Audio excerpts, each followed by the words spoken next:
Então hoje nós estamos na página 51 da nossa apostila. Há uma possibilidade grande de nós completarmos essa matéria hoje, né? Vamos ver como que a aula anda, né? Existem alguns assuntos que dá mais debate, né? Dá mais reflexões, nós temos que parar nesse ou naquele ponto, né? E outros que vão mais rápido. Por exemplo, na aula passada, praticamente mais da metade da aula a gente falou só sobre a doutrina bíblica do amor, né? Aula esta que, na minha opinião, dessa matéria foi a melhor. Não sei vocês, mas para mim foi, né? Todas são boas, né? Mas sempre tem aquelas que se destacam, né? E hoje nós vamos dar continuidade, então, nesse panorama, irmãos. Eu sempre enfatizo isso, tá? Isso aqui é o panorama, né, das principais doutrinas neotestamentárias. E depois, no nível médio, né, os irmãos antigos aí que forem encarar aí o intermediário, continuar a nossa caminhada, né? Aí sim nós vamos ver, aí cada um desses tópicos lá vai fazer parte praticamente de uma matéria. Aí nós vamos aprofundar esses assuntos, né? Paz, minha querida aluna, bem-vinda, hein? Tudo bem, Anne? Então, gente, página 51, queridos, o reino de Deus, amém? Outra coisa também que eu estou com umas ideias, viu, pessoal, para o nível intermediário. Talvez a gente trabalhe aquelas matérias lá numa modalidade um pouquinho diferente, tá? Então, talvez aquelas matérias lá a gente vá trabalhar como cursos, ok? Então nós estamos aí com umas ideias, né? Agora terminando o fundamental, aí nós vamos fazer o fechamento de quem concluiu as primeiras 12 matérias, que é o fundamental completo, né? Para nós fazermos o histórico com horas-aula, né? Toda essa coisa, as médias, as notas, emitirmos o histórico, emitirmos o certificado, organizarmos como que nós vamos fazer aí uma formatura para vocês, né? Eu quero fazer aqui uma formatura bem bacana, né? E aí nós vamos começar a pensar o nível médio para quem quiser continuar caminhando conosco, né? E aí nós estamos aí com umas ideias de trabalharmos, né? De repente como cursos, né? Não aquela coisa assim, mais 12 matérias, mas nós trabalharmos como cursos, né? E abrirmos não só para quem já fez o fundamental, mas abrirmos para qualquer pessoa que esteja interessada em conhecer aquele assunto, né? Então assim, e aí nós vamos de repente trabalhar, né, por matéria, entendeu? Então tipo, fez aquela matéria, né? Aquela matéria é um certificado, né? Porque às vezes tem pessoas lá fora que não querem fazer o currículo inteiro, mas se interessam por aquele outro assunto, e eu quero essa parcela de pessoas também, né? E o aluno que quer, né? Tipo assim, não, mas eu quero fazer mais 12 lá do médio, né? Beleza, só que aí de repente você faria 12 cursos separados, cada um tem um certificado, e no final, fechou os 12, eu emito um certificado geral. Então, ideias, tá? Estou dando uma boa renovada na minha biblioteca, né? Essa semana chegam materiais novos, semana que vem chegam mais materiais novos, né? Glória a Deus, né? Então, gente, vamos lá. Estou com bastante ideias, tá? Então vamos trabalhar a questão do reino de Deus hoje. E começamos entendendo o seguinte: que Jesus trouxe consigo essa missão. Que missão? Estabelecer o reino de Deus sobre a terra. Então aqui você já começa sublinhando, né? Qual é a principal missão de Jesus? Trazer, né? Estabelecer o reino de Deus sobre a terra. Agora entenda que o reino de Deus não é igreja. A igreja faz parte do reino de Deus, mas o reino de Deus, ele é algo muito maior e além da própria igreja. A igreja é a agência do reino de Deus na terra. Quer dizer, assim como uma agência de viagens, de turismo, né, ela vende a ideia, ela vende o pacote, ela introduz você nesse universo maravilhoso do turismo, né? Eliane aí que turista bastante, o marido Brasil afora, né? Monte Santo também, que já turistou bastante, sabem disso, né? Mas o turismo em si é muito além desta ou daquela agência, né? Então assim é o reino de Deus. A igreja como agência, ela te introduz, né, nesse universo maravilhoso, né, que é o reino de Deus, que internamente não é comida nem bebida, diz a Bíblia, mas alegria, paz e gozo no Espírito Santo. Então o reino de Deus, ao mesmo tempo que ele é um estado interno do seu ser, né, ele também é uma realidade externa. Em que sentido? Num sentido ideológico. Então quando eu falo que o reino de Deus, para o lado de dentro é alegria, paz e gozo no Espírito, e para o lado de fora ele é a ideologia do céu na terra, e essa ideologia, né, do céu na terra, essa ideia de pensar, de falar, moldada pelo céu na terra, ela não se aplica apenas à igreja, ou pelo menos não deveria se aplicar apenas à igreja, né? Ela se aplica em outras áreas, em outras esferas, ou como aquele apóstolo até que faleceu, Fernando Guilhem, falava, outros montes, né? Então tem aquele negócio dos 7 montes de influência, né?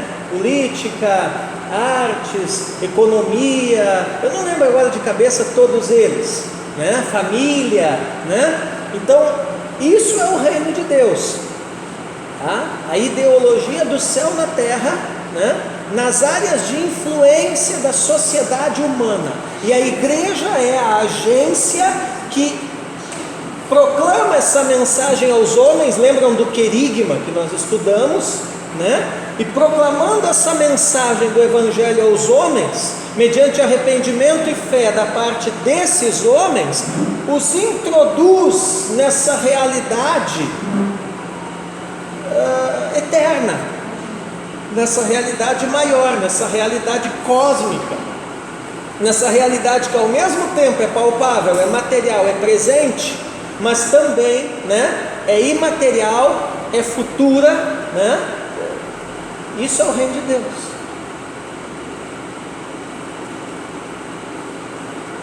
Vocês já estão com as catracas do cérebro rangendo, e olha que eu só comecei, porque o que acontece aqui? Você percebe como é pobre, por exemplo, alguém, né,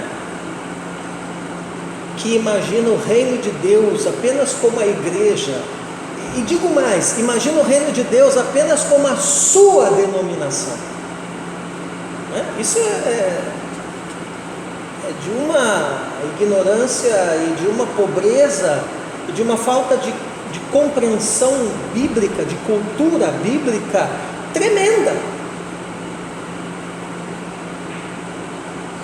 Então, por exemplo, né, o nosso saudoso apóstolo Jair, quando ele dizia uma coisa que sempre me marcava, né? Eu me lembro que ele dizia muito isso quando ele estava começando a trazer essa visão da unidade da igreja, né? E ele dizia isso não só com relação a Betel, mas com relação às nossas denominações também. né? Mas ele usava a igreja dele de exemplo. Então ele dizia assim, né? A Betel não é maior que a cidade é maior que a Betel, ele dizia isso. E várias vezes eu vi ele dizendo, em reuniões privadas, né, dos guardiões, em reuniões privadas comigo, em discipulado, várias vezes eu vi ele dizendo isso também, né?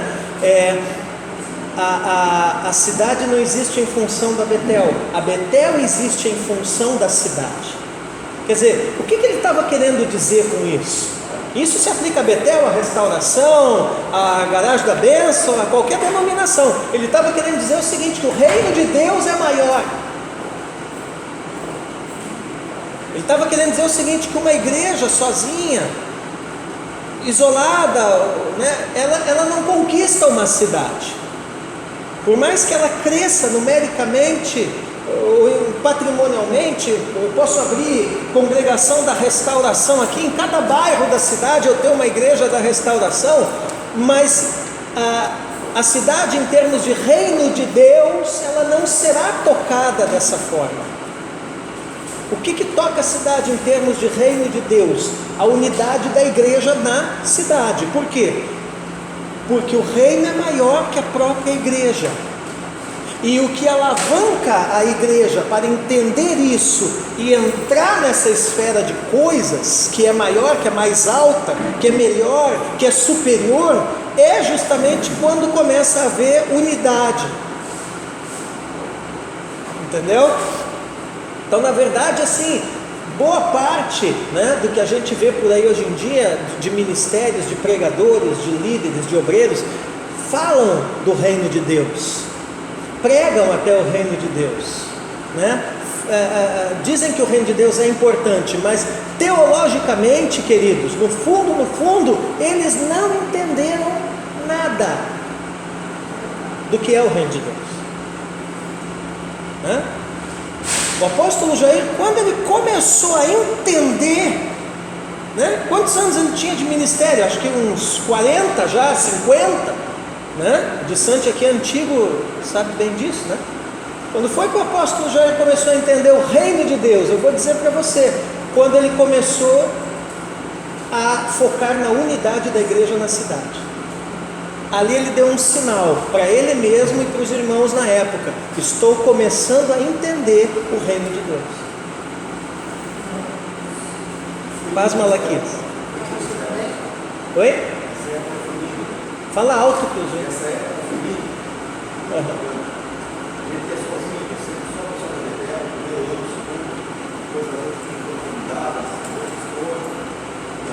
Sim, entende? Então, eu tive que levar 2 divisões aqui para entender o que era reino de Deus, para parar de me bobear achando que a minha denominação ia conquistar a cidade, eu ia abrir, porque a gente tem essas ideias. Eu digo, quando você é pastor à frente de uma igreja, você, principalmente quando você é imaturo, eu era imaturo, né? Você pode ter uma grande cultura teológica. A minha cultura teológica, não vou dizer que é grande, mas é boa, né? É boa. Agora, eu era imaturo, então eu tinha essas ideias assim, que a minha igreja aqui vai crescer, e aí eu vou abrir uma congregação em cada bairro, e não sei o que, e a Restauração vai conquistar Paranaguá, e aí vai vir um avivamento. Irmão, isso tudo é megalomania de pastor.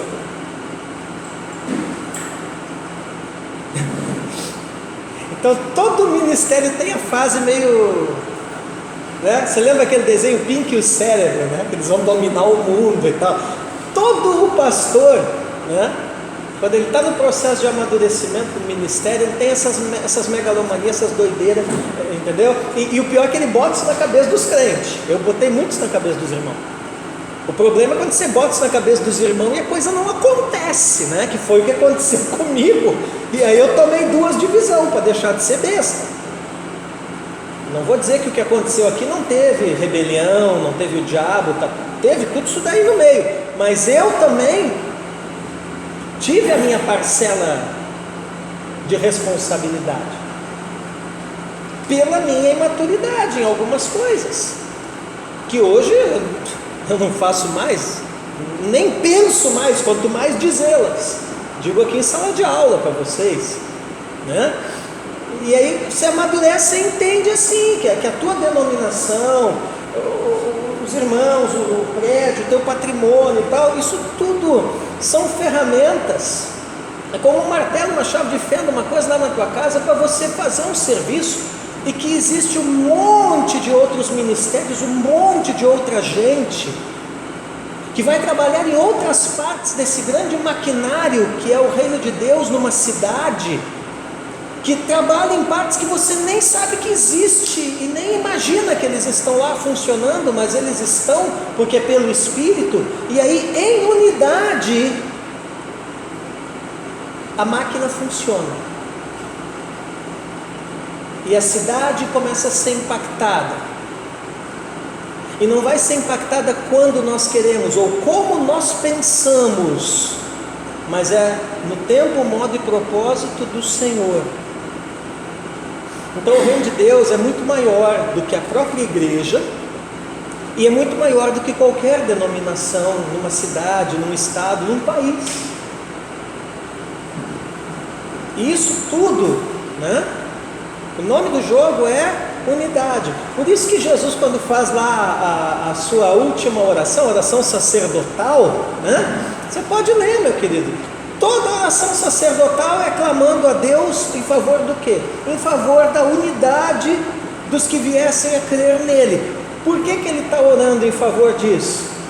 Porque Jesus sempre soube que sem unidade da igreja numa cidade, reino de Deus não se estabelece. E a missão de Jesus é o quê? Estabelecer o reino de Deus na terra. Entende? Agora, é claro, leva um tempo para entender isso, né? Mas faz parte do processo de amadurecimento espiritual. Entendeu? Então, o conceito que eu dou para você, né? Fomente a unidade da igreja na cidade, né? Na tua vida, na tua família, na tua liderança, na tua denominação. Fomente a unidade, né? Eu estava falando, né?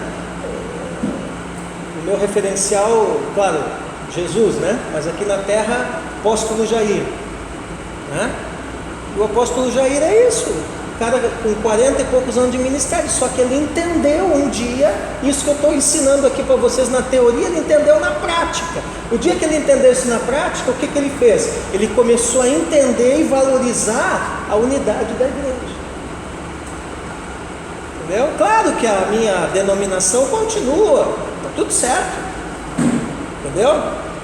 Só que acima e além da denominação de qualquer um de nós, né, está esse princípio de unidade, e esse princípio de unidade é que vai ser o impulso, a mola propulsora para o reino de Deus se estabelecer na cidade.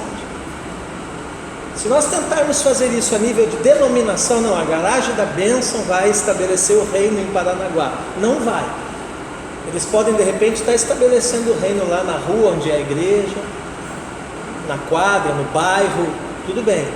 Na cidade, não vai. Como é que o senhor sabe, professor? Porque eu já tentei fazer essas coisas. Entendeu? Eu não sou um cara muito idoso, já tenho um pouquinho de idade, né? Mas eu não sou assim um cara muito idoso. Só que assim, eu cheguei num ponto que eu acredito assim, Malaquias, que uns 70% das bobagens que o pessoal faz em ministério eu já fiz. Deve ter ainda uns 30% que eu vou fazer. Ah, mas uns 70% de besteira, Osmaíra, eu já fiz. Então eu tenho autoridade para falar, porque eu já vi o que funciona, o que não funciona. Oi? Oi? Já fizemos isso. Por exemplo, eu Igreja? Igreja Católica, tá. Porque o lugar é assim, quando tem uma festa lá no Parque São João, todas as igrejas do Paraná, Tá. tem a festa do Brasil, todo mundo tem uma festa disso. Todas as igrejas. Eu fiz parte desse movimento. Sim. Então, Claro. Porque sempre o outro projeto não consegue caminhar assim. Isso é ruim. Então, mas aí que tá. Eles têm mais facilidade que nós nessa área, por quê? Porque eles têm uma confissão teológica única. Claro que tem as variantes lá dentro, né? Sabe que tem. Tem a variante da libertação, tem a variante do carismático, tem a variante não sei das quantas. E o pau meio que come às vezes, mas entre eles, né? Mas assim, é um único dogma. Agora nós não. No protestantismo nós temos uma única doutrina, que é a Bíblia, mas inúmeros dogmas. Só que assim, a unidade tem que estar acima do dogma. E isso é maturidade espiritual. Então nós temos mais dificuldade, mas não é impossível. Entende? Agora o que acontece? Como eu sou imaturo, né, a minha maturidade me impede de andar com o irmão que é presbiteriano e batiza por aspersão, porque o meu dogma é batizar por imersão. Então eu acho de repente até que ele não é nem salvo. E aí essas coisas nos dividem. E quem ganha com isso? As trevas. Agora, quando eu entendo que é só uma questão de dogma, mas que na doutrina nós somos um, e a doutrina não é um livro, é uma pessoa, né? É Cristo, o que vai acontecer? Né? É aquilo que o apóstolo Jair começou ali com os guardiões. Irmãos, o que é os guardiões? Os guardiões é como é que eu vou dizer para vocês assim, ó, eu estou há 15 anos, tá? Eu sou um dos veteranos. Os guardiões é um tubo de ensaio disso aí. Nós somos um tubo de ensaio disso aí, para Paranaguá. Tem coisa que a gente acertou bastante já, tem coisa que a gente erra muito ainda, né? Temos perspectivas teológicas diferentes. Vou lhe dar um exemplo. O meu melhor amigo dentro dos guardiões é o apóstolo Emerson, né? Arminiano, eu sou calvinista roxo. São posições teológicas divergentes, entende?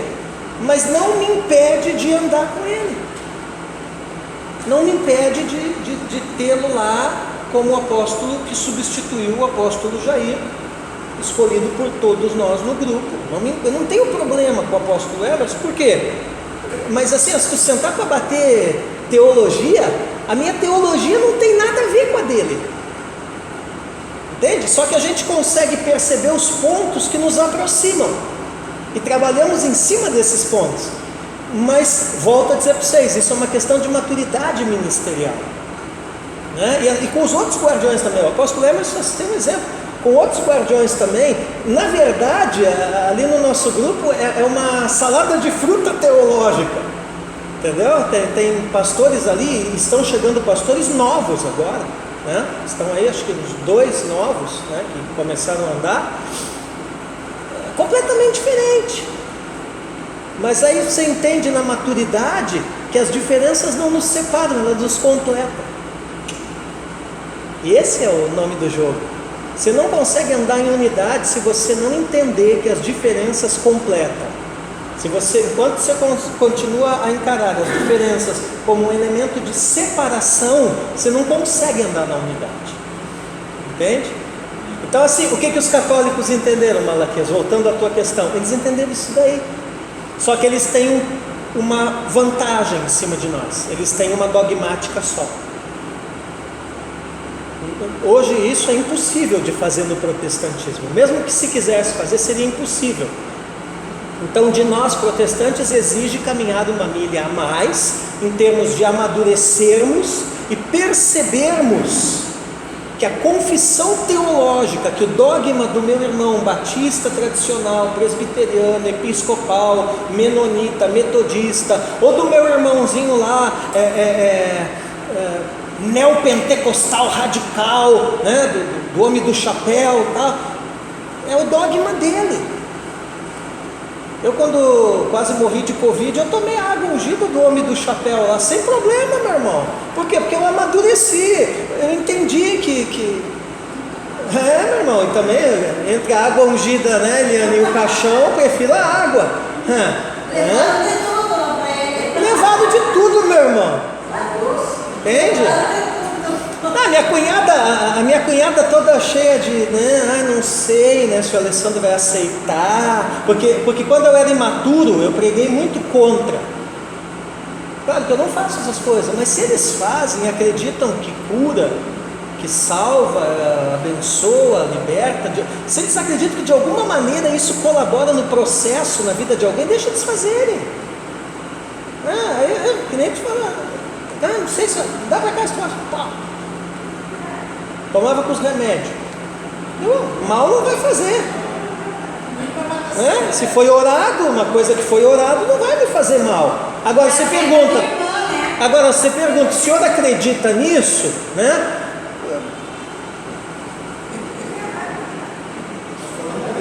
Não morri, tá? Essa é a minha resposta, né? Eu não morri. O senhor faz isso? Não faço. A sua linha teológica não faz essas coisas. Mas eu não posso deixar de andar com o pastor lá do chapéu, ou com o outro lá que expulsa o encosto, porque eles são assim. Por quê? Porque eles se arrependeram e creram. Então eles são tão salvos quanto eu. Não importa se eles chamam demônio de encosto, ou se eles ungem água, eu não faço. Agora, ao mesmo tempo, Malaquias, que isso para nós é uma dificuldade no protestantismo, também é uma vantagem. Por quê? Porque aí nós temos, quando um líder protestante, evangélico, amadurece, aí ele começa a ver a riqueza que é isso aí, porque aí é a multiplicidade no corpo. O católico já não tem muito esse contato. É aquilo ali por séculos e é aquilo ali. Não vai mudar. Né? Experimenta querer mudar o catecismo da Igreja Católica para ver o que te acontece. Rua, você não fica lá. Né? Então nós temos uma multiplicidade, uma riqueza, porque é na variação que está a riqueza. Né? Por exemplo, eu estava vendo um comentário teológico que eu estou olhando assim, sem compromisso. Né? Dá para falar muito? E assim, eu achei muito interessante, eu até vou indicar para vocês esse comentário, que é o comentário Moody. O comentário Moody, ele é a Bíblia inteira, mas ele é só 2 volumes. Tá? E ele é um comentário assim, versículo por versículo, ele comenta. Depois eu vou mandar até um canal de um pastor na internet, que é o pastor Raul, que ele faz assim uns comentários mostrando livros interessantes de teologia. E muitas vezes eu assisto o que ele tem a dizer antes de decidir se eu vou comprar o material ou não. Tá? E assim, ele estava dizendo isso, que o legal desse comentário, esse comentário Moody, né? Moody porque ele foi organizado no Instituto Bíblico Moody nos Estados Unidos, tá? Mas é o comentário Wycliffe, comentário antigo, isso é coisa de teólogo antigo, ele foi reeditado várias vezes, mas esse comentário é lá dos anos 70, tá? E aí assim, o que é interessante nesse comentário? Ele não é caro, ele é 2 volumes, ele trabalha versículo por versículo, né? É bem legal assim para quem está no nível de vocês. Só que assim, são mais de 40 comentaristas. E o que eu achei interessante? Eu não sabia disso. Eu achei interessante o seguinte, que quando o editor-chefe, né, organizou o comentário, ele não fez questão que os 40 comentaristas tivessem todos a mesma linha teológica. Então ele é um comentário que de repente, quem comentar o livro de Gênesis, a linha teológica dele não é a mesma do cara que comentou Salmos. E é interessante porque esse comentário ele é único nesse gênero, porque os outros comentários bíblicos, sempre quando vai se formar a equipe dos teólogos que vai fazer o comentário, você pega mais ou menos caras que têm a mesma, né? Entende? Agora esse não. A editora e o editor-chefe não fez questão que eles tivessem que convergir. Então isso é interessante em teologia. Por quê? Porque aí você vê várias perspectivas dentro da Bíblia né? Várias maneiras de enxergar o texto, entendeu? Então isso é a questão no ministério, na cidade.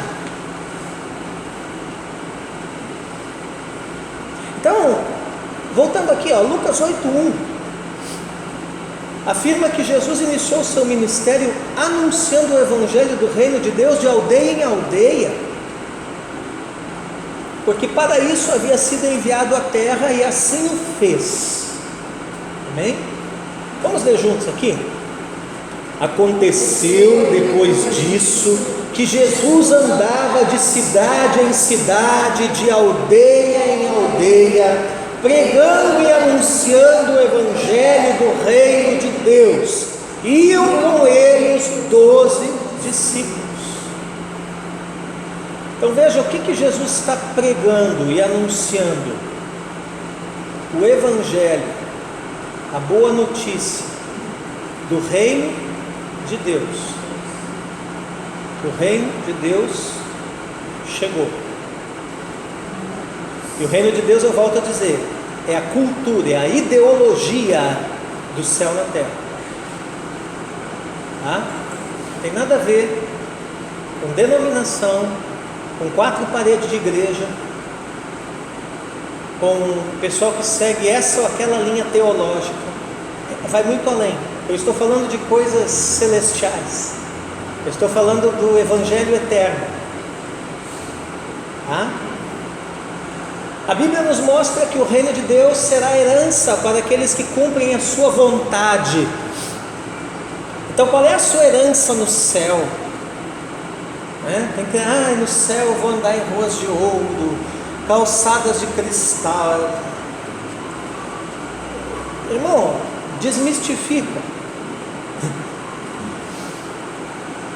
Quem fez aqui panorama do Apocalipse sabe que isso aí tudo é simbólico.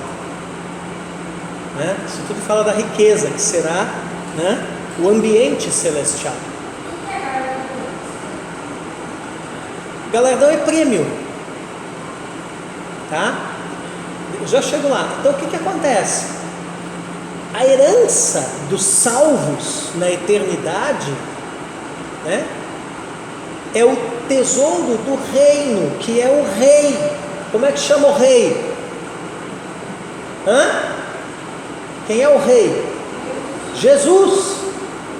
Então a sua herança no céu, o seu galardão, o seu prêmio, a riqueza do céu não tem nada a ver com rua de ouro, com coisa de cristal e essa coisa arada toda, que é tudo simbólico. Isso daí tem a ver com a presença de Jesus num nível que você nunca experimentou antes.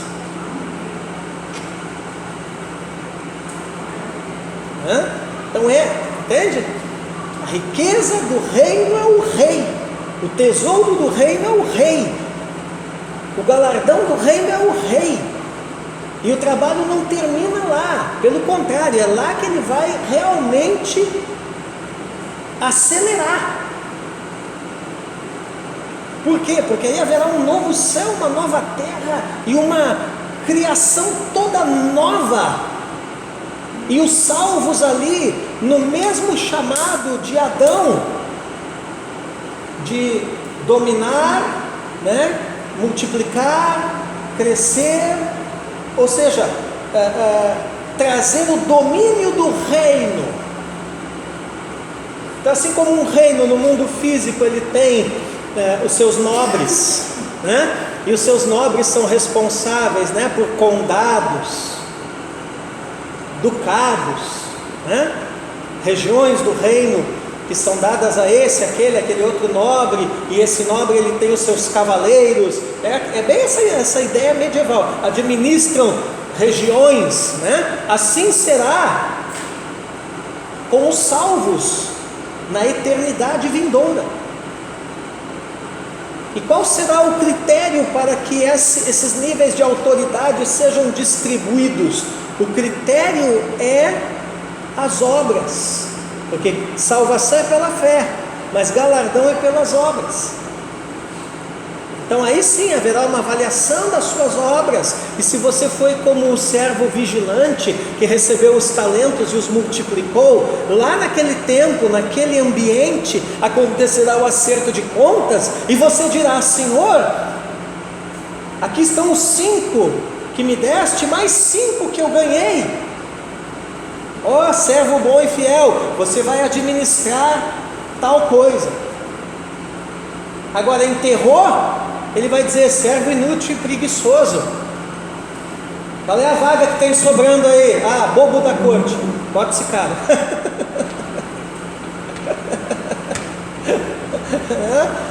O que tem sobrando aí? Ah, limpar a estrebaria do rei, é lá que ele vai.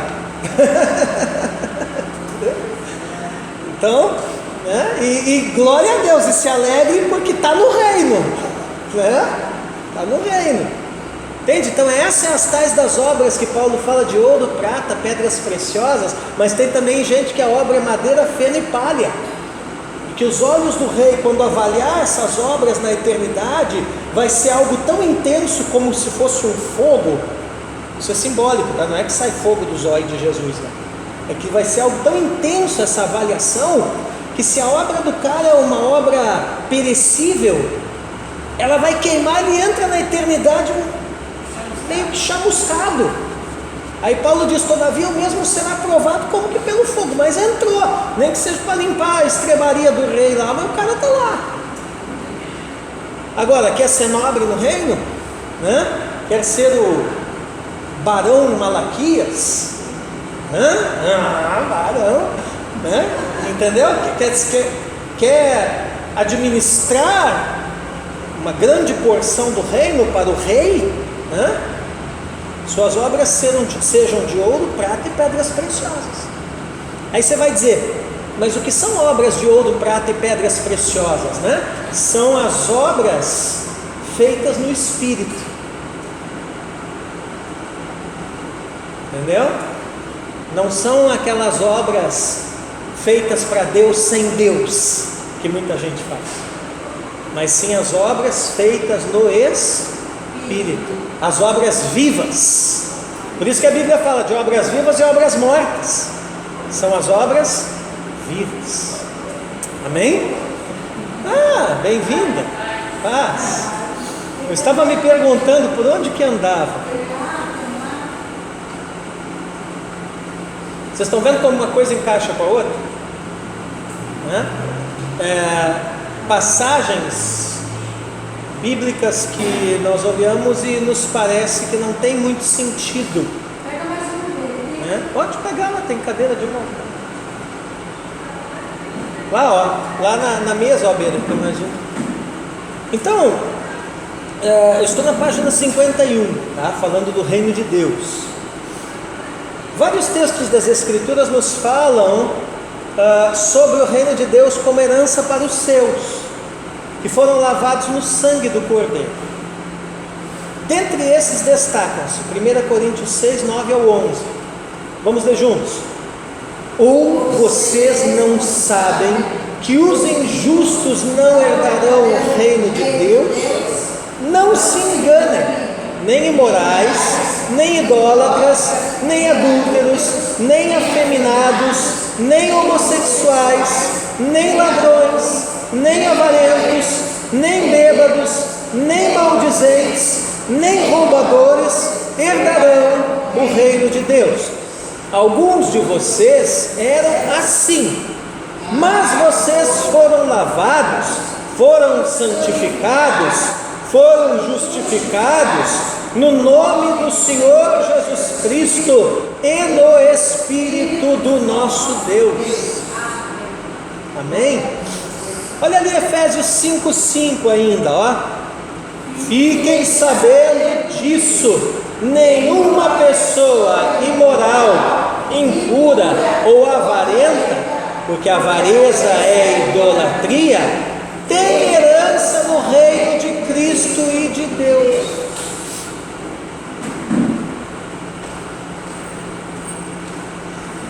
Que coisa, né?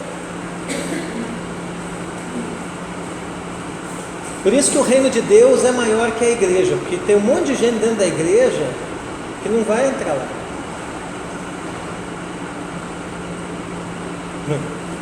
Agora, quem são estes, professor? Sei lá. E o conselho que eu lhe dou é o seguinte: procure também não saber. Preocupe-se apenas em não ser você um desses. Porque a salvação é individual, né? E não nos cabe. Lembra a parábola do joio e do trigo? Crescem juntos, né? Mas quem que vai fazer a colheita? Quando ela vai acontecer? Nos tempos do fim. E quem que vai fazer essa colheita? Não é nem nós, é os anjos. E eles vão fazer o quê? Atar o trigo em molhos e guardar nos celeiros do rei, né? E o joio em outros molhos e queimar no fogo. Está tudo certo. Quem é que vai querer armazenar joio? Ninguém faz isso. Se armazena trigo, né? Então, né? Você viu como a coisa pega aqui, ó? Quanto irmãozinho avarento que você conhece que tem na igreja? Que é tão avarento que não quer nem dizimar.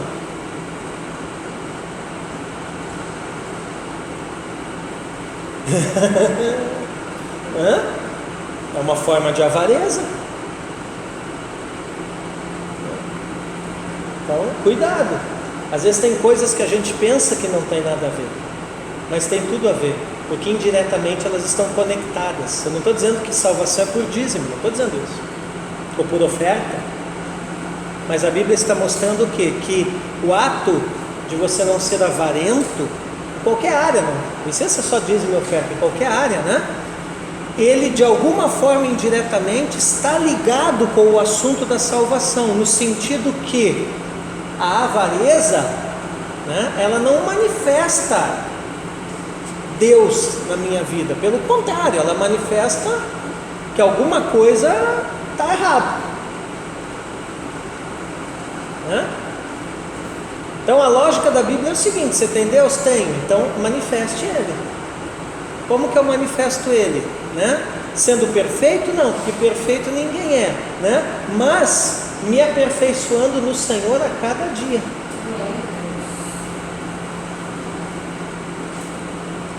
Afinal de contas, ninguém pode esconder uma cidade construída sobre um monte, lembra? Ninguém acende uma lamparina para colocar debaixo da cama. E aí Jesus olha para nós e diz assim: pelo contrário, né? Os homens vejam a vossa luz brilhando e glorifiquem o Pai que está nos céus. Né? Qual é a função de uma vela? Iluminar. E para isso ela tem que ser acesa, né? Você conhece algum fabricante de vela que quer que o seu produto fique nas prateleiras do mercado para sempre? Não compra essa vela aqui não, porque ela não é para ser acesa, ela é só para ficar ali na prateleira, para dizer que tem vela à venda, mas não é para comprar. Se alguém te falar isso, o dono do mercado, você vai dizer que o cara está doido. Mas é exatamente o que alguns crentes fazem. Eles querem estar na prateleira, na cadeira, no banco da igreja, esperando acontecer alguma coisa, algum dia que vai levar eles voando como pássaros, alguma coisa doida desse tipo, o céu. E aí ele não brilha. Ora, se ele não brilha, a lógica bíblica é que ele não tem Deus. Ah, mas ele está na igreja. Ah, meu querido, ter Deus é uma coisa, ter religião é outra. Claro que quem tem Deus terá religião, né? Mas tem gente que só tem a religião, mas não tem Deus. Nossa, ele falou que as cadeiras também estão. Exatamente, né? E aí?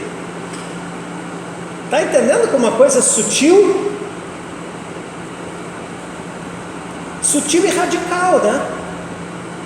Você percebe que a doutrina bíblica e a lógica de Jesus, ela é radical. Quer dizer, ou você é ou não é, ou você está ou não está, ou você brilha ou não brilha. Não tem, né? Essas conversinhas, ai irmão, Eu já vi gente que essas conversas, né? Eu falo para os meus alunos da segunda-feira, eu vou morrer e não vou ver tudo, né? Ou vou ser arrebatado e não vou ver tudo, não sei, né? Mas assim, eu já vi essas conversinhas, né? Ah, irmão, o meu chamado é ser um crente de banco. Eu sou um membro de banco. Meu irmão, membro de banco é parafuso, tábua, plástico aí das cadeiras. Isso daí que é material de banco, faz parte do banco de uma cadeira. Então todo mundo tem um propósito, tem uma função, tem um chamado. Ah, mas nem todo mundo vai dar aula que nem o senhor. Claro que não. Nem todo mundo vai pregar que nem o fulano. Claro que não. Mas todo mundo pode dar, no mínimo, o seu testemunho. E que de preferência o testemunho não seja falando, seja vivendo, porque de palavras o mundo está cheio. Eu preguei domingo retrasado aqui, ó. Falei para a igreja, domingo retrasado a coisa pegou. Falei, até quando a vida de vocês vai ser só palavras? Palavras. Ainda fiz eles fazer a coreografia. Preguei sobre a vida de Eli.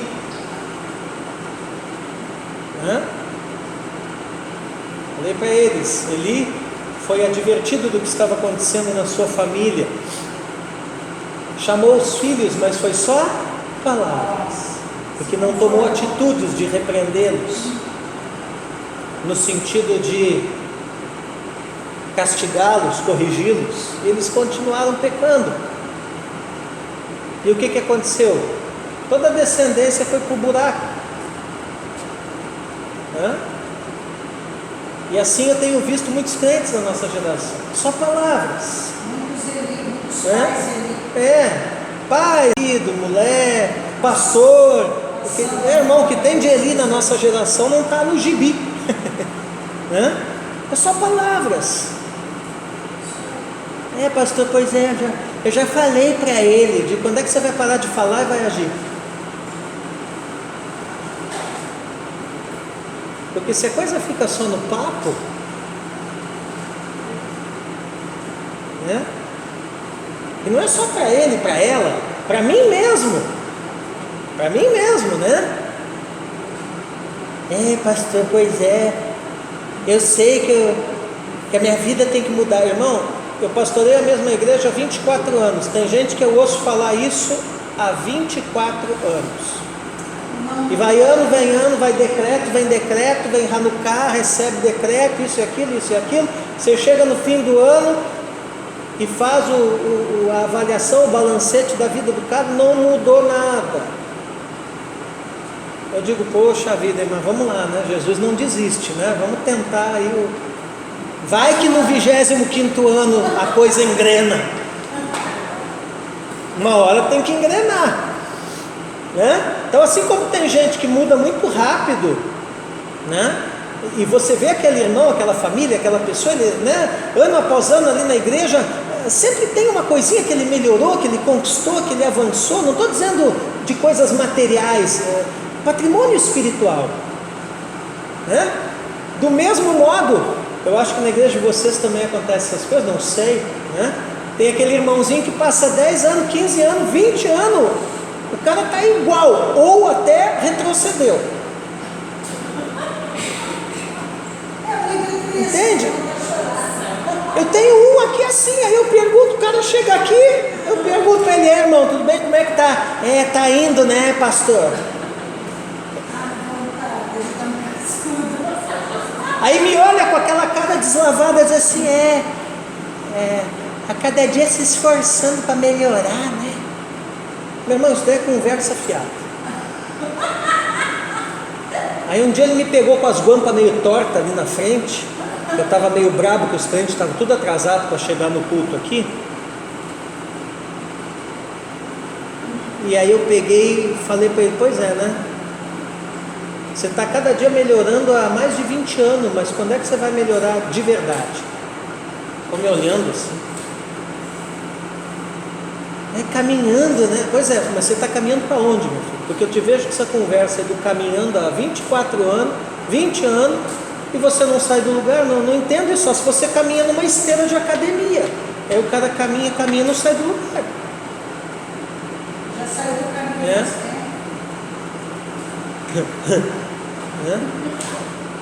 Eu tenho que voltar, pastor, eu só vim trazer a mulher aqui, eu tenho que voltar a cuidar dos meus netos. Ó, porque aí quando a conversa não me interessa muito, eu vazo fora, né? E aqui, meu irmão, vou lhe dizer, eu já estou num nível de maturidade que eu não... Eu pego o cara na porta ali, encosto numa parede e prenso ele até sair alguma coisa. Entendeu? Porque nós não estamos mais em época de brincar, né? Não estamos mais em época de brincar e nem de perder tempo com ninguém. E isso é bíblico. Você lembra quando o próprio Jesus pregou aquele sermão? O pessoal olhou e disse: epa, o negócio agora ficou um pouco mais pesado, né? Aí a Bíblia diz que muitos já não seguiam mais ele. Que Jesus chegou e falou para os caras: beleza, mas vocês estão achando aí que reino é pão e peixe multiplicado? É festinha de crente aí a vida inteira? Não é não. Reino é discipulado, reino é morte, a minha cruz. E começou com esses papos estranhos. Começou com esses papos estranhos. E o que a Bíblia diz? O pessoal começou, opa, acho que isso aí não é muito para mim e tal. Essa conversa está muito radical, não sei o que, e saíram fora. Então não vai ser diferente conosco. Claro que cada pessoa tem, né, o seu tempo, tem a sua maturidade, né? Você não planta uma semente hoje esperando que amanhã já vire uma árvore. Mas pelo amor de Deus, né, meu irmão? Um cara que está há 24 anos e não saiu do lugar, peraí. Hein, Malaquias? Lá dentro da BRF, lá vocês aturam um funcionário assim? É ruim, hein? Então se tem coisa que nenhuma empresa atura, você acha que o rei do reino vai aturar, meu irmão? Ah, mas Deus é amor. É claro que Deus é amor, por isso mesmo que Ele não atura essas coisas assim, esquisitas.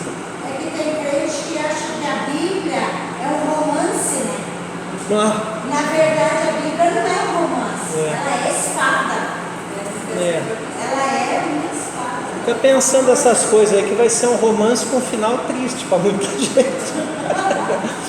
Bom, mas assim, vocês estão vendo como a coisa é séria? Então vocês não podem, depois de uma aula como essa, sair lá fora na célula, no departamento, na igreja,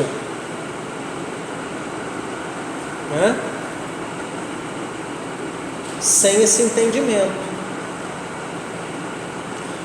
Então, qual é a nossa prioridade? O reino de Deus. Amém?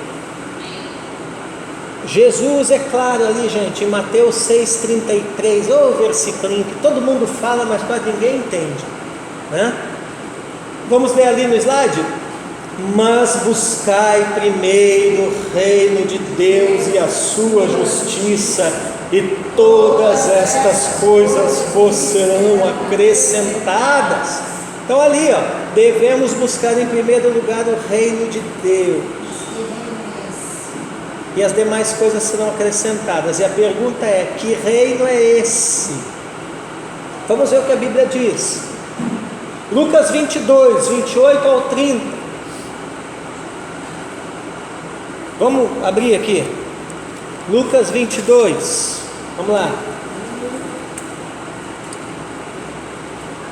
Lucas 22. Verso 28 ao 30, pessoal. Vai lá. Acharam?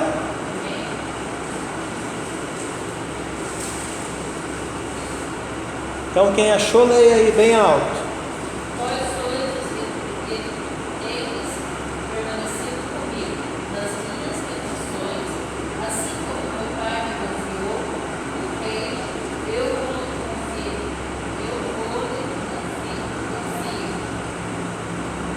30, vai. Para que comas e bebas a minha mesa no meu reino, e vós assentareis em tronos para julgar as 12 tribos de Israel. Tá, primeira coisa, a gente tem que ver qual foi o contexto que Jesus falou isso, né? Então aqui Jesus e os discípulos tinham acabado de celebrar a Páscoa. Jesus declara uma profecia tremenda a respeito do reino de Deus. E aí então o que ele faz? Ele confia o seu reino. Confia a quem? Vocês são os que têm permanecido comigo nas minhas tentações.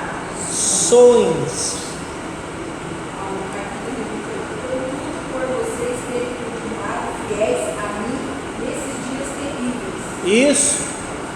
E como meu Pai me deu o reino, eu nesta hora dou a vocês o direito de comer e beber a minha mesa naquele reino. Também vão sentar-se em tronos para julgar as 12 tribos de Israel. Amém. Então isso aqui é falado no final da ministração de Jesus para eles, para os 12, na ceia de Páscoa.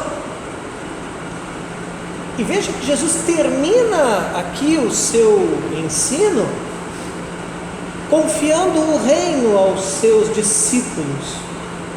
Mas quem eram esses discípulos? Os que permaneceram. Quem tem direito ao reino? Quem permanece. Permanece até o fim. E permanece aonde? Na igreja? Não necessariamente na igreja, permanece nele, em Cristo. Claro que quem está em Cristo estará na igreja, que é o corpo dele, tudo bem. Mas o que eu quero é tirar da cabeça de vocês a ideia que basta ser membro de uma igreja. Não basta, tem que ser discípulo dele em uma igreja, aí sim.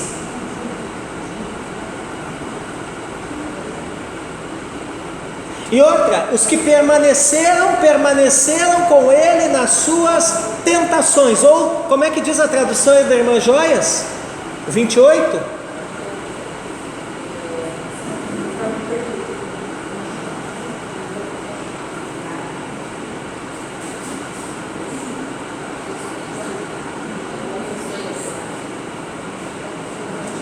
É. Contudo, por vocês terem continuado fiéis a mim nesses dias terríveis. Minhas tentações, esses dias terríveis. Quem permanece? Quem é fiel. A tradução dela usa a palavra fiel. Vocês permaneceram comigo, ou foram fiéis, nas minhas tentações. Quando que acontecem as tentações? Aconteceram lá na Páscoa do ano 33. Não, continuam acontecendo nesses dias terríveis. E aí, ele diz: como o Pai confiou o reino a mim, eu confio o reino a vocês. Você percebe que o reino é uma questão de confiança?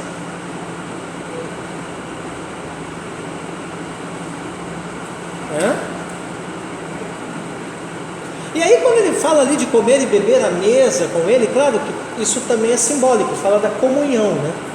Quer dizer, qual é a prática principal no reino, né? Que é a ideologia do céu, né?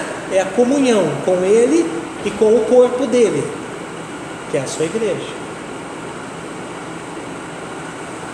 Então o que Jesus está prometendo aqui? Vocês estão me olhando com uma cara de quem ainda não entendeu direito. Ele está prometendo o seguinte: que se aquele pessoal ali permanecesse, se assentaria em tronos, quer dizer, exerceria autoridade, né?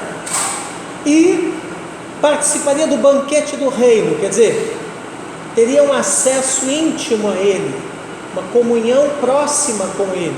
É disso que o banquete fala. Em outras palavras, se formos os participantes dos sofrimentos de Cristo, resistindo até as tentações, nos é confiado esse mesmo reino que agora nós anunciamos. Mas em breve nós assentaremos à mesa para comermos e bebermos com Cristo. Quer dizer, em breve será muito mais do que um anúncio, será de fato algo palpável.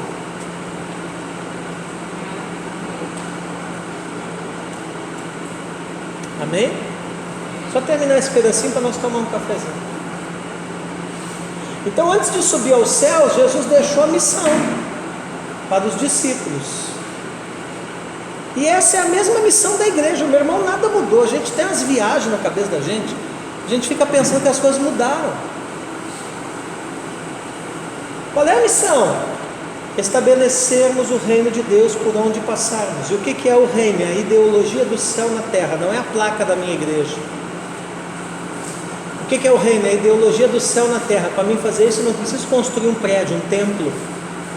Eu não preciso talvez nem ter isso. Talvez isso até atrapalhe. Você percebeu que a igreja muitas vezes parece que ela faz o caminho inverso e quer ter sucesso? Porque ele falou aqui para os seus discípulos que eles fossem e até nem se preocupassem em levar nada pelo caminho. Não foi isso? E aí de repente hoje nós nos deparamos com um contexto de igreja, né, tão preocupado com prédio, com imóveis, com patrimônio, né, e assim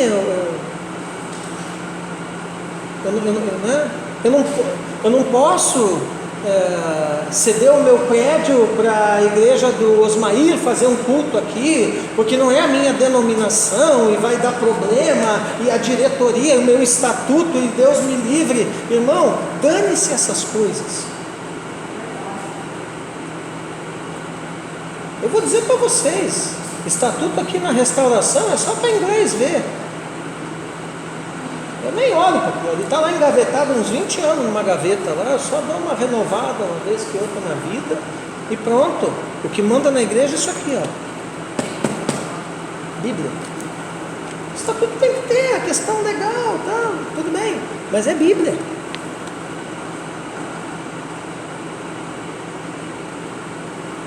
Por que eu estou dizendo isso para vocês? É errado ter um templo? Não.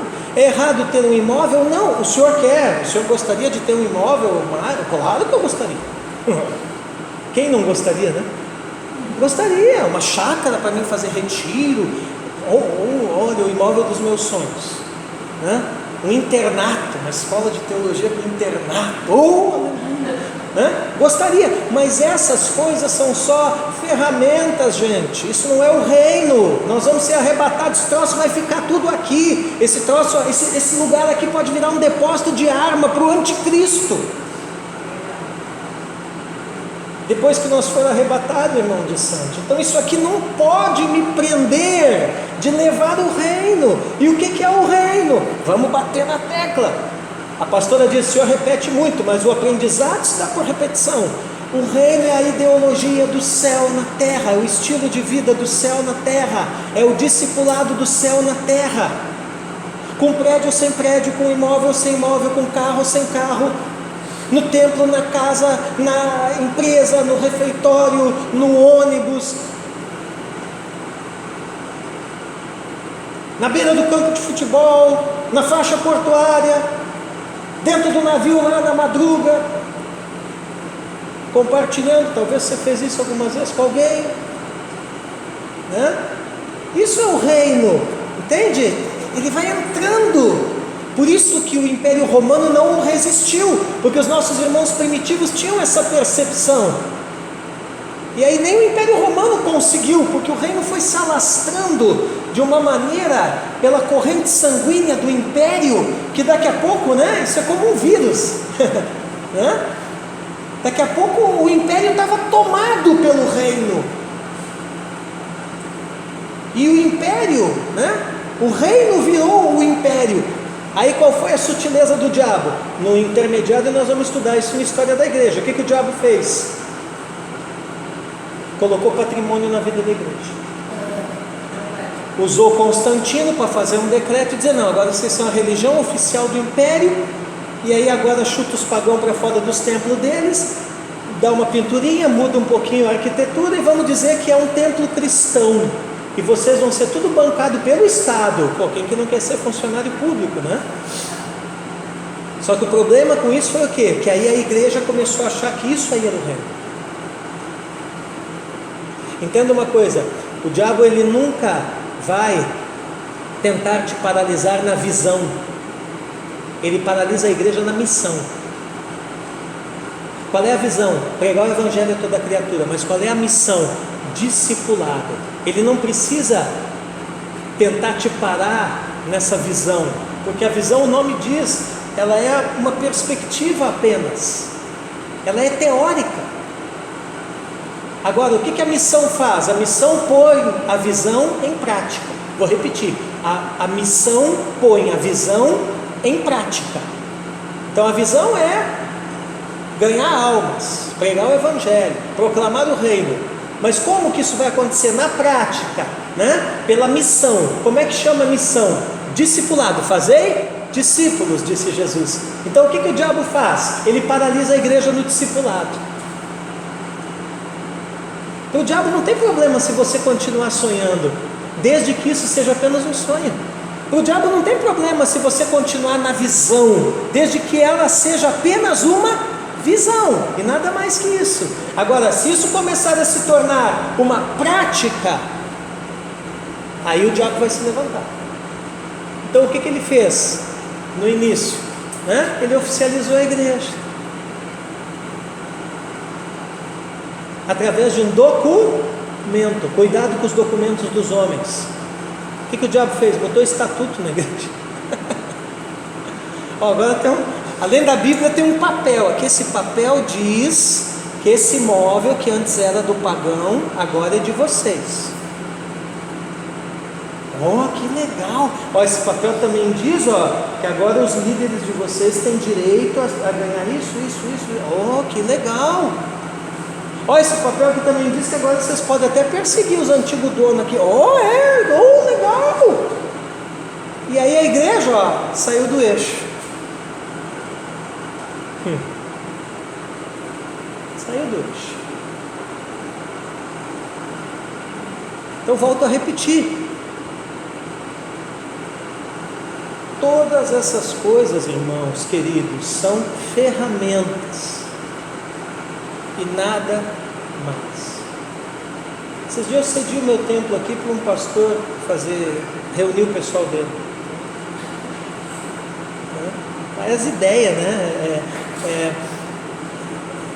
Quanto é que você vai me cobrar de água, de luz? Digo, rapaz, você vai usar o prédio lá uma noite da semana, eu vou te cobrar água e luz, deixa de besteira, pega a chave aqui em casa lá, abre e usa do jeito que você quiser. Se você quiser fazer baile lá dentro, você faça. E nem avisei a igreja, nem falei.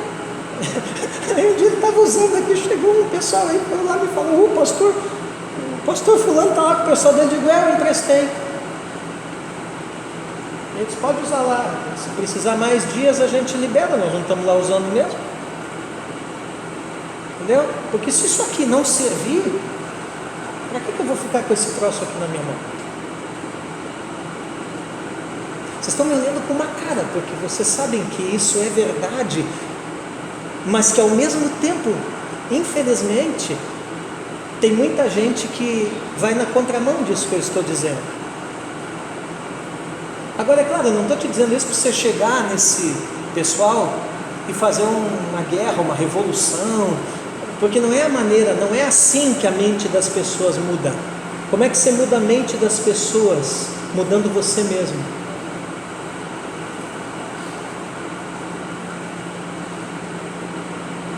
Então, mudando você mesmo, vivendo a ideologia do reino, andando na humildade, andando na simplicidade, não comprando guerra por causa de de banco, de cadeira, de microfone, de prédio. Não. A mensagem é o que vai salvar, é o que importa, é o que vai levar as pessoas. Entendeu? E os irmãos que ainda estão presos nessas coisas, ore por eles. Ore por eles. Né? Então você tem que ter um equilíbrio.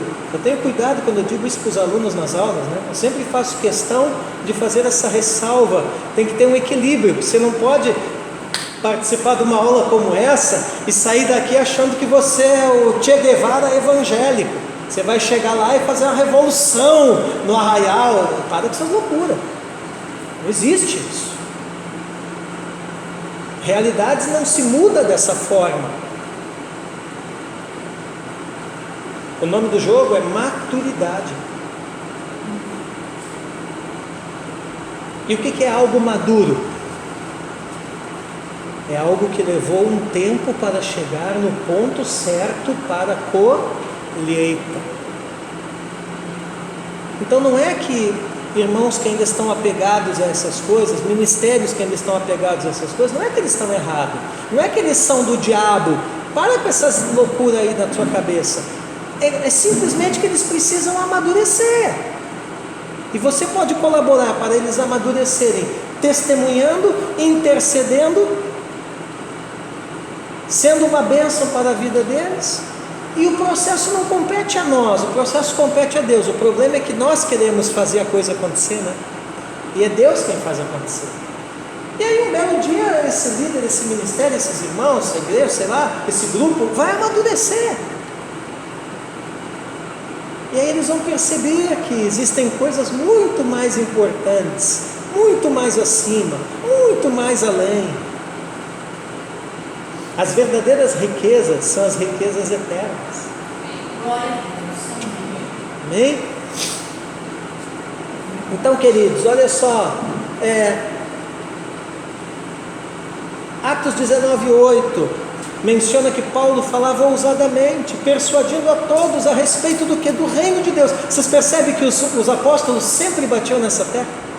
O reino de Deus. Olha ali, ó. Durante 3 meses, Paulo frequentou a sinagoga, onde falava ousadamente, discutindo e persuadindo a respeito do reino de Deus. Talvez Paulo estivesse dando uma aula, porque ele era professor, né? Parecido com essa aqui, não sei. Essa precisa ser a nossa postura hoje, como anunciadores do reino de Deus, como pequenos cristos, que é os cristãos, né? Que somos, pois como dizem Colossenses 1,13, fomos tirados, libertos do poder das trevas, para que pudéssemos viver o reino de Deus, sendo seus filhos amados.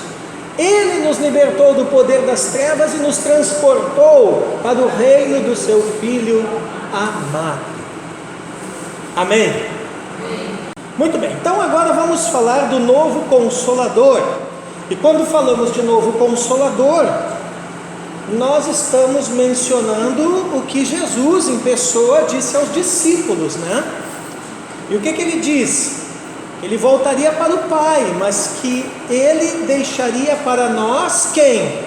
Um novo Consolador, Espírito Santo, Holy Ghost, né?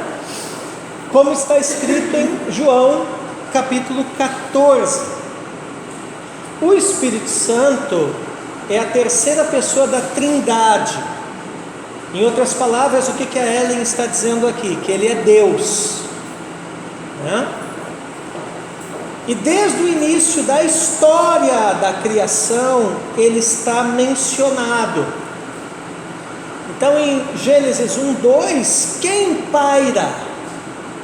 No original hebraico, choca como uma galinha sobre os ovos. Quem paira sobre a face das águas? Em Gênesis 1:2, o Espírito Santo. Olha ali, a terra era sem forma e vazia, havia trevas sobre a face do abismo, e o Espírito de Deus se movia sobre as águas. É o Espírito Santo. Lembre-se que não há passado, presente ou futuro, né? Para Ele, porque Ele é Deus.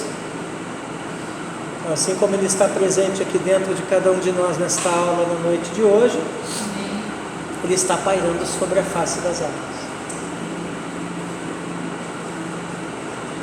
No contexto da eternidade. Olha João 14,16. E eu rogarei ao Pai, e Ele vos dará outro Consolador, para que fique convosco para sempre. Amém? Bom, o que nós temos que lembrar aqui, né, que é importante, que antes de Jesus vir à Terra, o Espírito Santo não estava derramado sobre todos os povos. Como é que era a dinâmica do Espírito antes de Jesus vir à Terra? O Espírito se manifestava casualmente, ocasionalmente, visitando e depois ausentando-se de determinadas pessoas que tinham uma tarefa específica a cumprir para Deus. Essas pessoas preferencialmente eram israelitas, mas algumas delas não. Então, Deus falava por meio dos profetas, pessoas separadas para falar com o povo. Essas pessoas, lembra quando nós estudamos livros proféticos, que nós falamos bastante do ofício profético, os antigos aqui lembram, falamos do Nabi, aquele que tem visões, então esse pessoal era tomado ou visitado pelo Espírito, mas só eles tinham essas experiências, então ao pé da letra baixavam um negócio de Deus no cara. Ele fazia o que tinha que fazer e Deus saía fora. Aí o que acontece? Quando o Espírito Santo é derramado sobre toda a carne, lá em Atos 2, a partir do dia de Pentecostes, amém? Todo aquele que então clamasse por esse Espírito poderia ser cheio dele. E esse Espírito então faria morada e não se ausentaria. Então, qual é o papel de Jesus nesse processo? É dar esse acesso para que o Espírito Santo faça morada definitiva na vida de todo aquele que nele crer. Amém? Então vamos dar uma olhadinha aqui em Atos 2, do 16 ao 21, onde está narrado isso, Atos 2, 16 ao 21, é o discurso de Pedro do dia de Pentecostes, e diz assim: mas o que está acontecendo é o que foi dito por meio do profeta Joel, quer dizer, nada de novo. Joel já havia profetizado. E acontecerá nos últimos dias, diz Deus, que derramarei o meu Espírito sobre toda a humanidade. Olha como essa tradução é boa. Os filhos e as filhas de vocês profetizarão, os seus jovens terão visões e os seus velhos sonharão.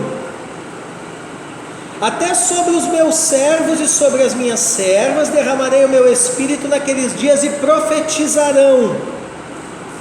Mostrarei prodígios em cima no céu e sinais embaixo na terra, sangue, fogo e nuvens de fumaça. O sol se transformará em trevas e a lua em sangue, antes que venha o grande e o glorioso dia do Senhor. E acontecerá que todo aquele que invocar o nome do Senhor será salvo. Essa profecia se cumpriu por completo? Não. Qual é a parte da profecia de Joel que Pedro está citando aqui no seu sermão no dia de Pentecoste, que se cumpriu? A parte do derramar do Espírito sobre toda a humanidade, a parte dos filhos e filhas profetizando, dos jovens tendo visões e dos velhos tendo sonhos, a parte de sobre os servos e servas o Espírito ter sido derramado, e então esse dom de profecia, aquilo que antes era restrito a determinados indivíduos, passou a ser compartilhado com o corpo inteiro como um dom. Não quer dizer que todos serão profetas, mas quer dizer que todos têm a possibilidade de profetizar. Mas quando chega aqui na parte dos prodígios no céu, sinais embaixo da terra, sangue, fogo, sol em trevas, lua em sangue, isso não se cumpriu. Isso vai se cumprir quando? Lembra? A teologia do dia do Senhor, na volta do Senhor. Aí vai se cumprir essa parte de Joel, no fim da era da igreja, né? E todo que invocar o nome do Senhor será salvo. Isso também se cumpriu e está se cumprindo até hoje. Então você vê que Pedro recita a profecia de Joel na íntegra no seu sermão, porém nem toda ela se cumpriu. Então a profecia de Joel é uma profecia que tem um cumprimento parcial, não total. Mas vamos deixar um pouco Joel de lado e vamos para o profeta Ezequiel. Sim. Essa parte do céu, essa converter em sangue aí, e remota isso. Não se cumpriu. Não se cumpriu. Não quer dizer que a profecia é falsa, quer dizer que tem coisas nela que se cumprirão no futuro. Coisas semelhantes aconteceram, mas não. Sim, não essas coisas, né? Entendeu?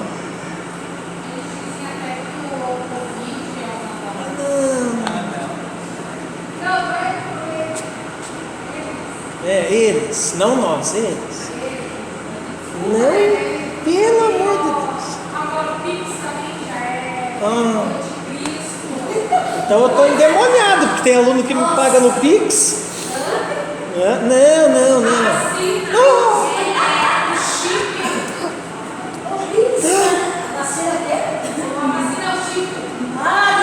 Irmãos, aprenda uma coisa. Irmãos, tem doido para tudo nesse mundo. Tem nada a ver com isso daí, tá? Assim, eu vi umas coisas na internet, gente pegando a palavra Covid e transliterando os caracteres, as letras em português para letras em hebraico, e aí o cara faz uma soma e dá 666, isso é coisa de louco. Eu posso pegar qualquer coisa escrito e passar para o hebraico e fazer dar 666. Entendeu? Então, esses acontecimentos aqui, sabe o que é isso daí? Isso daí é falta de teologia na vida do povo. E aí não entende o dia do Senhor. O dia do Senhor será um acontecimento, meus caros. Que Covid, essas coisas, vai parecer nada diante do que acontecerá no dia do Senhor. Entendeu? Vai ser acontecimentos com tal intensidade que o mundo nunca viu. A Escritura chega a dizer que o céu vai se enrolar como um pergaminho. O grande e terrível dia do Senhor, diz a Escritura. Eu não quero estar aqui, cara, está arrebatado. Não vai ter muito. Oi? Não vai ter. Então essas coisas aí, tá, mas pragas, terremoto e não sei o que, isso tudo é o que? Isso tudo nós poderíamos colocar como início das dores, mas não é o parto, é só uma contração, tá bom? Agora vamos para Ezequiel. Ezequiel lá em 580 a.C., 580 a.C., gente, profetizou que seria derramado o Espírito Santo sobre o povo de Israel para a sua restauração. Então você vê que isso segue uma ordem. Primeiro quem? Israel. E a partir de Israel, lembrem-se que a igreja primitiva era quase toda judaica, né? Então primeiro para Israel, a igreja primitiva. Depois, através de Israel, da igreja primitiva, para todas as nações, todos os povos. Claro que no dia de Pentecostes tinha muita gente ali de outras nacionalidades, né? Mas que estavam em Jerusalém para comemorar a festa, portanto eram convertidos ao judaísmo, prosélitos.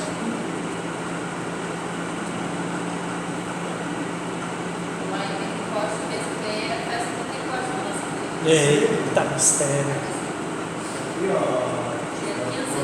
Isso, aproveita aí. Eu ia pedir para alguém ler.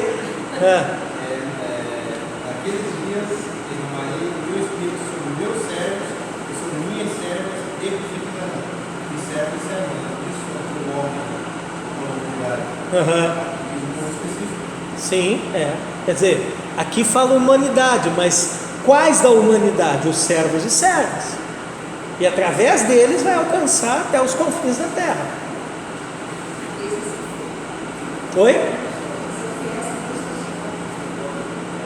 Os que creem. Botaram na cabeça de vocês esse negócio de fazer, não é errado, tá? Mas esse negócio de fazer propósito para receber o batismo no Espírito Santo. Em primeiro lugar, não confunda o selo do Espírito com os dons do Espírito.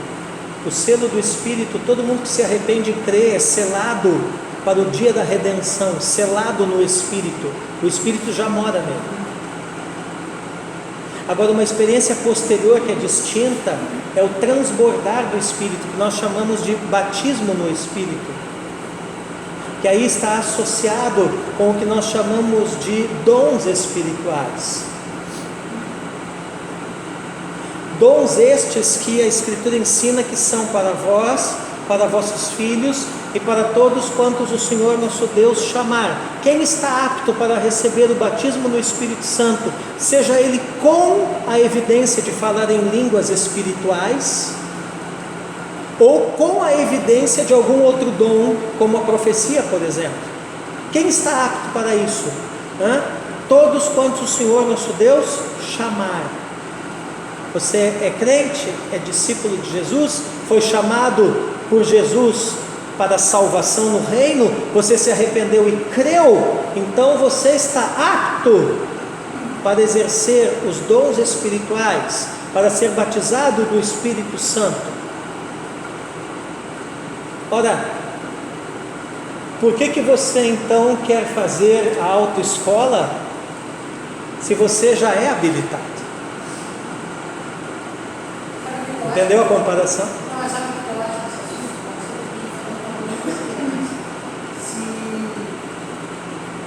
Se acostumou a achar que a pessoa é batizada ou uma pessoa começa a mas não, biblicamente, a evidência mais nítida do batismo no Espírito Santo é o falar em línguas. Agora, falar em línguas é uma coisa, dom de línguas é outra. Tem pessoa que fala em línguas uma vez e nunca mais fala. Ele foi batizado no Espírito Santo? Foi. Ele só não exercita o dom de línguas. Tem pessoas que são batizadas no Espírito e falam aquela língua a vida inteira. Ele foi batizado? Foi. Mas além do batismo no Espírito, ele está movendo no dom de línguas. Tem pessoas que são batizados no Espírito, falam certo tipo de língua, e dali 10 anos eles estão falando outro tipo de língua que é completamente diferente. Tem. Aí essa pessoa foi batizada no Espírito? Foi. Mas além do dom de línguas, ela já está exercendo o dom de variedade de línguas. Batismo no Espírito como selo para a salvação é quando você se converte, o Espírito vem morar em você, você é selado para o dia da salvação. O que é um selo numa carta? É a garantia que a carta vai chegar no destino. O que é o selo do Espírito na vida do crente? É a garantia que esse crente que se arrependeu, que creu, vai chegar no céu, falando ou não em línguas. Dom, falar em línguas, foi batizado no Espírito, falou em línguas, amém. Foi batizado? Foi. Transbordou daquilo que já estava dentro. Continuou falando em línguas, a mesma língua, amém. Está movendo no dom de línguas. Passou o tempo, ele está falando muitas outras línguas, amém. Está movendo no dom de variedade de línguas. E pode ser que dali a algum tempo, além de falar várias línguas, ele as interprete, amém. Estará movendo no dom de interpretação de línguas. Então, cada coisa no seu lugar.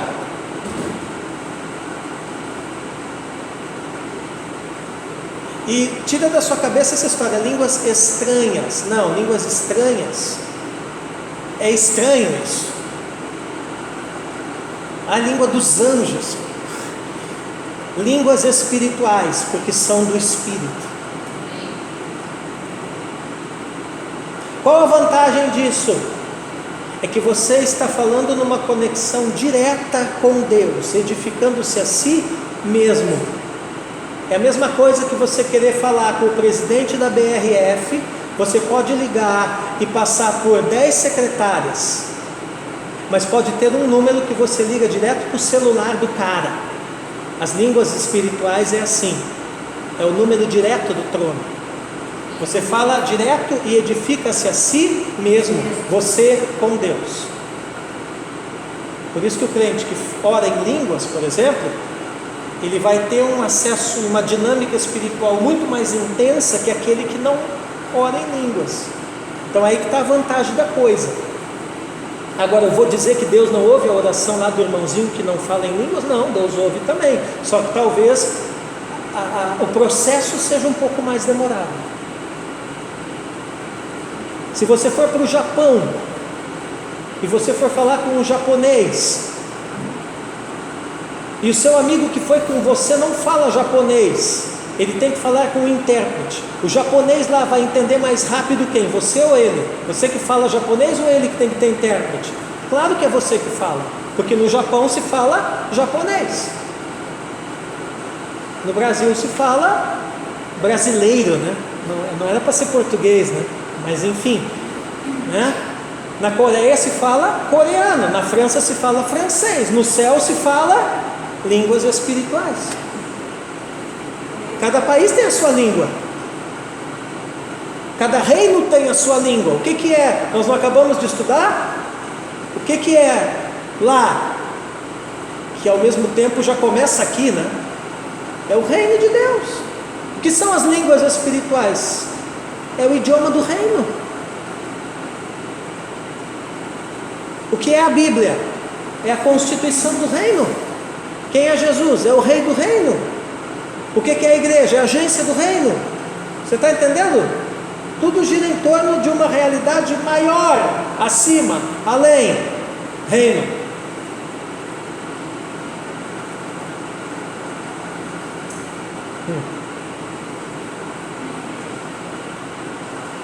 Agora, o ponto que eu quero desmistificar nessa noite, já terminando aqui, é esse negócio assim, que o cara é muito espiritual porque ele fala em línguas. Ora, se você é cidadão de um país, né? Você chega lá em Angola e fica assim, o que aconteceu? Ele é cidadão daqui, ele está falando angolano. Você fica assim? Não. Uai, normal. O cara de Angola fala angolano na tua frente. Então não tem nada de espiritual, o irmão que fala, olha como é, não, ele é cidadão do reino, ele está falando a língua do reino, normal. Por que normal? Porque ele nasceu lá, nasceu de novo. Quem é que ensinou para ele? O pai dele. Quem é o pai dele? Deus. Uma criança que nasce na Inglaterra, é normal falar inglês. Por quê? Porque os pais ensinaram o quê? Angolano? Não, inglês. Ué. Você nasceu de novo no reino. Teu pai, mediante o Espírito, te ensina o quê? A língua do reino. E aí, não, meu irmão, normal.